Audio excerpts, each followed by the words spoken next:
Your most prominent critic at the moment is the President of the United States.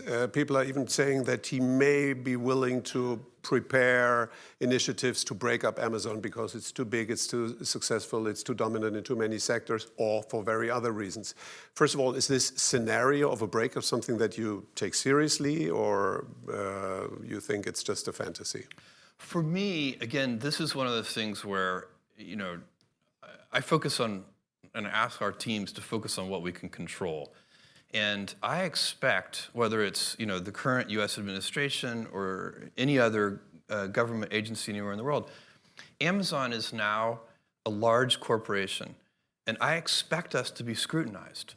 We should be scrutinized. I think all large institutions should be scrutinized and examined. It's reasonable. And what's one thing to note about us is that we have gotten big in absolute terms only very recently. So we've always been growing fast in percentage terms.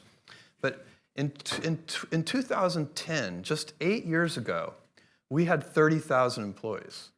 So in the last 8 years, we've gone from 30,000 employees to 560,000 employees.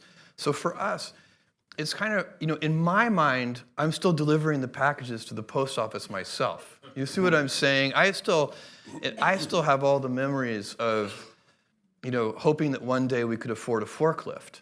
And so obviously that's my intellectual brain knows that's just not the case anymore. We have 560,000 employees all over the world. And I know we should be scrutinized, and I think it's true. Big government institutions should be scrutinized, big nonprofit institutions should be scrutinized, big universities should be scrutinized. It just makes sense. And that's, by the way, why the work that the Washington Post and the other great newspapers around the world do is so important, because they're often the ones doing that initial scrutiny even before the government agencies do. But in a way, the general sentiment towards the big innovative tech companies has changed. I mean, Facebook, Google, Apple, Amazon, they used to be seen as the nice guys in T-shirts that are saving the world, and now they are sometimes portrayed as the kind of evil of the world. And the debate about the Big Four or the Big Five, The Economist is suggesting a split up.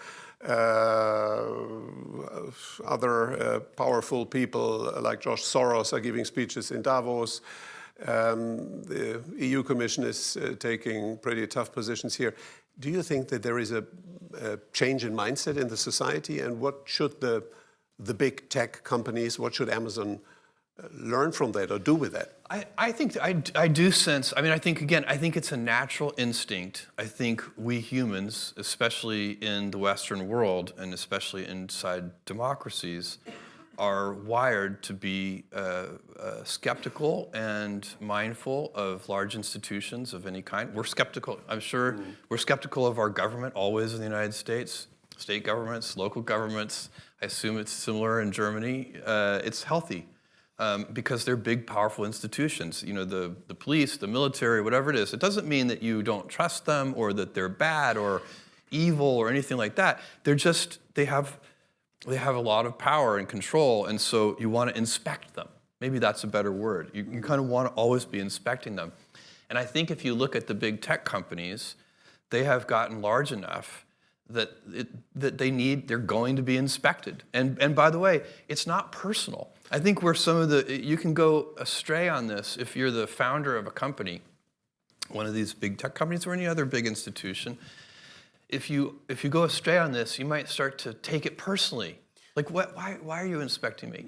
I think that I wish that that people would just say yes, it's fine.